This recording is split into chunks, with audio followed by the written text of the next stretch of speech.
l'Iran, ces derniers mois, ne fait qu'avancer ses pions suite finalement à la victoire, aux victoires des forces pro-iraniennes dans la région.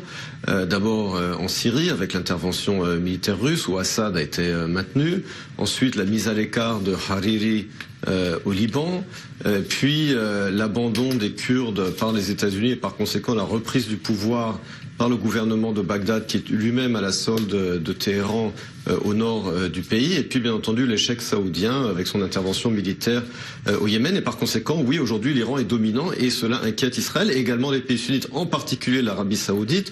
On est véritablement un summum d'un bras de fer entre l'Arabie saoudite et la politique très proactive de BSM, de l'héritier du trône saoudien, contre les Iraniens. Et là, il y a une alliance tacite, je dirais, entre Israël et l'Arabie saoudite contre cette influence grandissante de l'Iran dans la région. Et on voit d'ailleurs que l'Arabie saoudite a dit d'ailleurs à Mahmoud Abbas d'accepter le plan de paix de Trump quand il sera présenté. Donc on voit qu'il y a même une pression de l'Arabie saoudite sur l'autorité palestinienne. Donc on voit effectivement une convergence d'intérêts de plus en plus entre l'Arabie saoudite et Israël à cause de cette influence grandissante de l'Iran.